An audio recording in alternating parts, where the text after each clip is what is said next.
Welcome to the Living a Nordic Life podcast, where we explore a simpler, cosier and more intentional life the Nordic way. I'm Fiona McKenna, your Nordic living guide and founder of Living a Nordic Life, where I share all things Nordic living and show you that a Nordic life is the way to bring intentional calm and healthy habits into your own life, wherever you are in the world. Are you looking for ways to bring simplicity, coziness and calm into your life?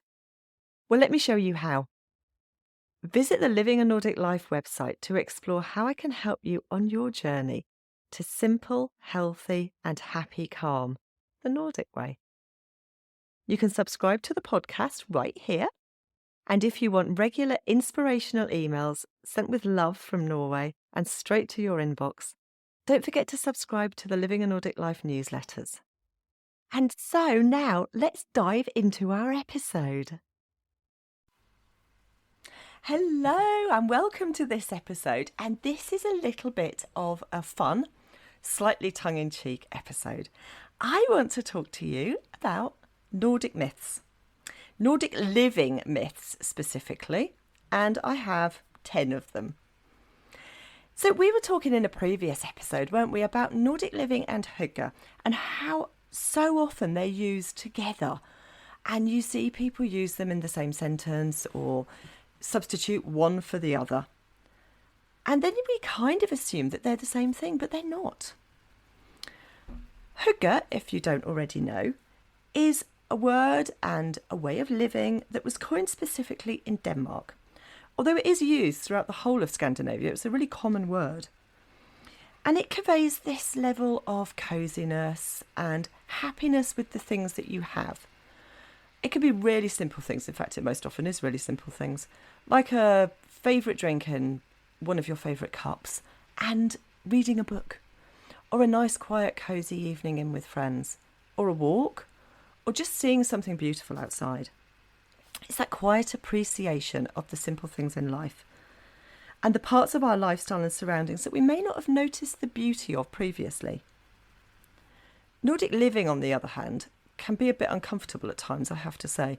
It's times when I've got out of my comfort zone, and it doesn't have that coziness of hygge. It's a lifestyle that has a little more depth and makes us look a little bit harder at the way we're living. It concentrates on health and well-being, and it's not always doing those things that come across immediately as easy and cosy. So in the spirit of that, I want to share some of my own thoughts on the myths of Nordic living that I hear, and I do hear them quite a lot, I have to say.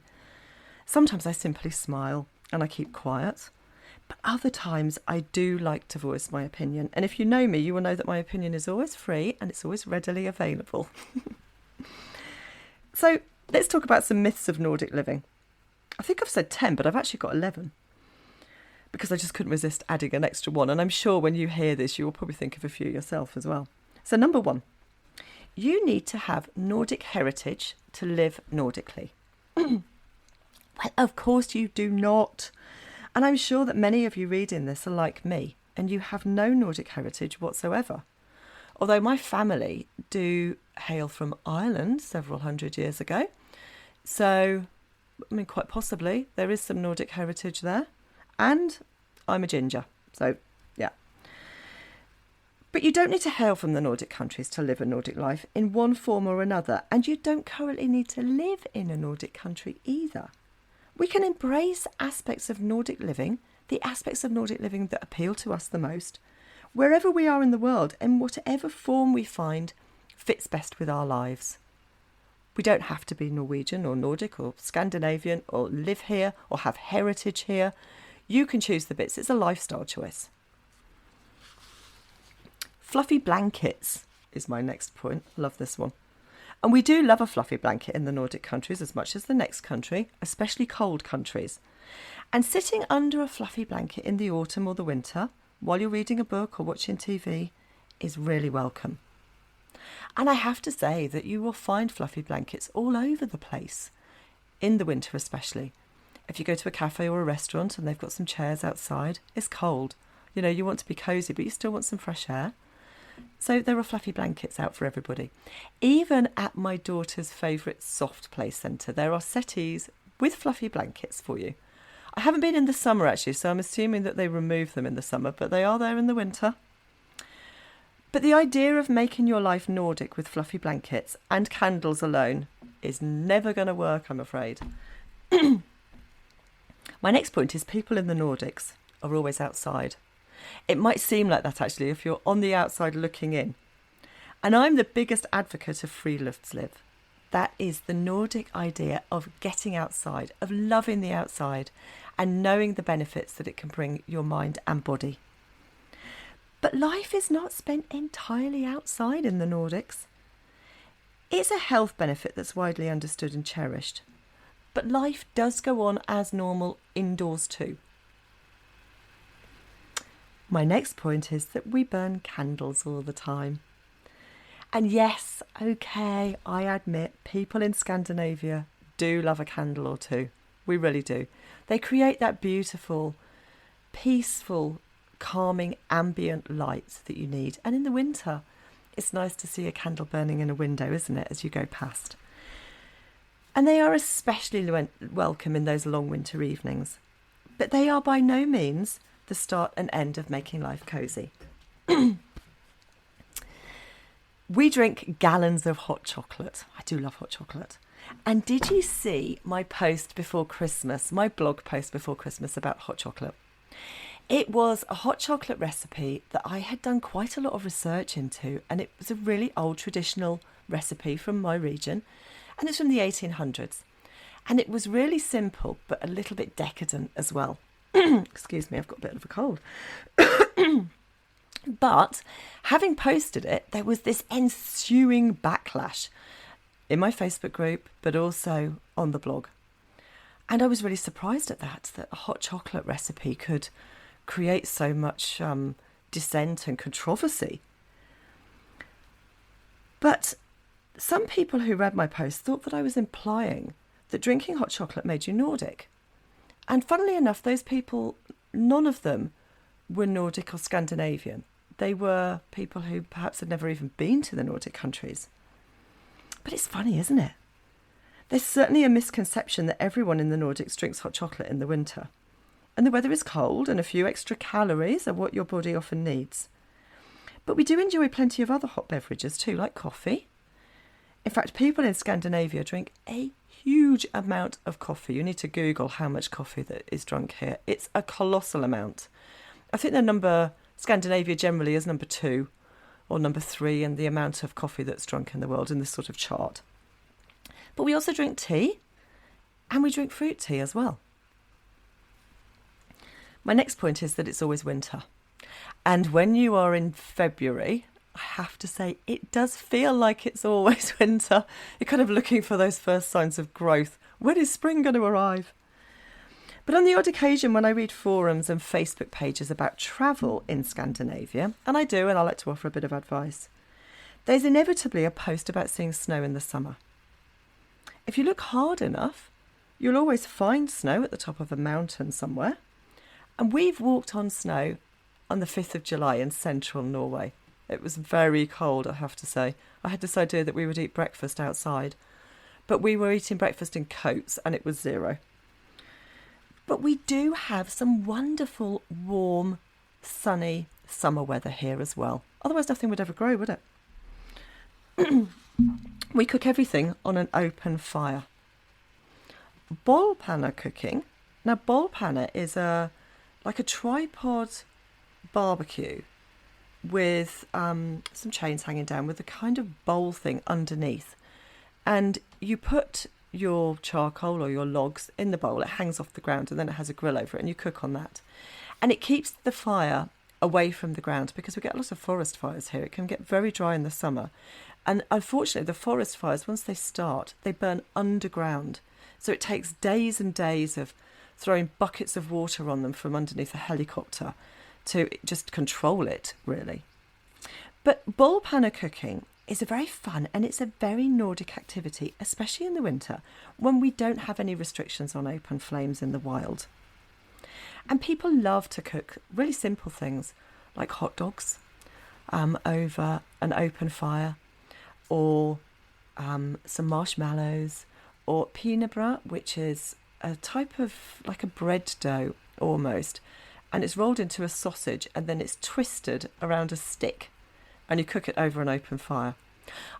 When you cook this though, it is never cooked in the middle. It's always raw and it's always burnt on the outside. I still have to try and master the art of cooking it so that it's actually cooked all the way through. But we do cook on conventional ovens as well, on the inside, not just outside. It's all about wool. There's a lot about wool here.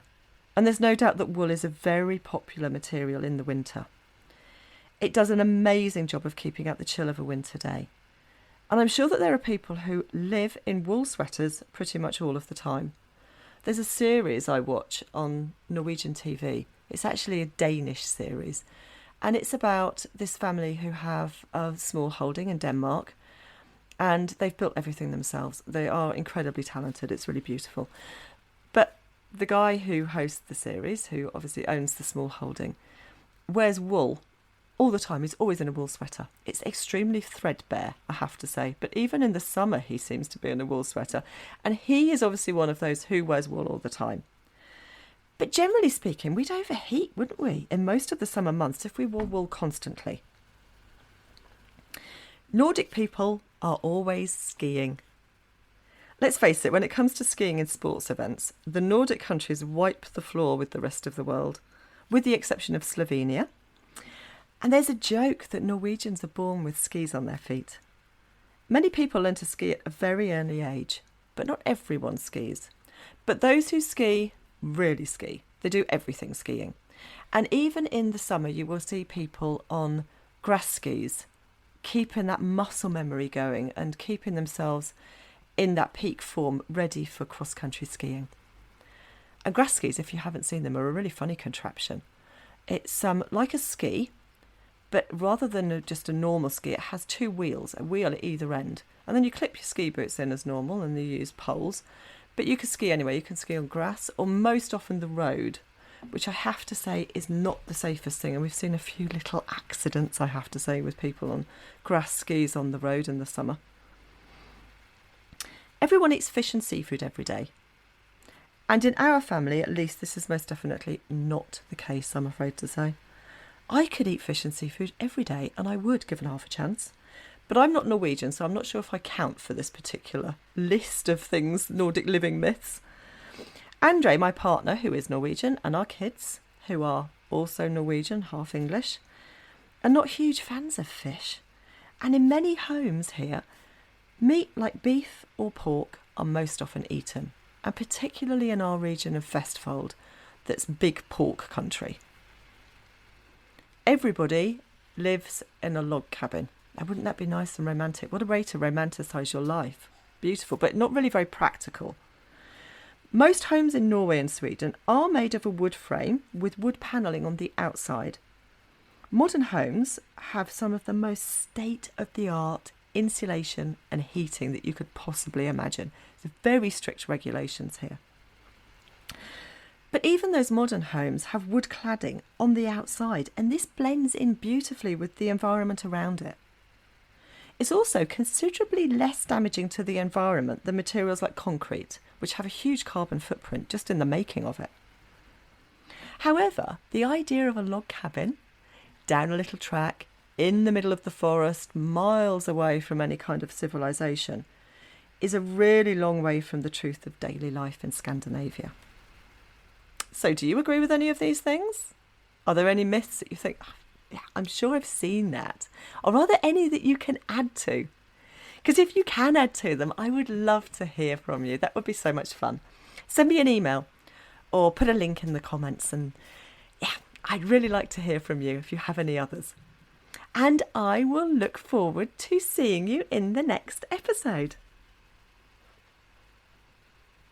If you've enjoyed this episode, please subscribe to the Living a Nordic Life newsletters so you can get an email when I release a new episode. It's a quick and easy way to keep up with all things Nordic living. Please visit livinganordiclife.com. You can listen to Living a Nordic Life on lots of podcast apps, including Spotify, Apple Podcast, Google Podcasts, and plenty of others. If you've enjoyed the Living a Nordic Life podcast, why not leave me a rating? So that's the end of Living a Nordic Life for today, and I look forward to seeing you next time.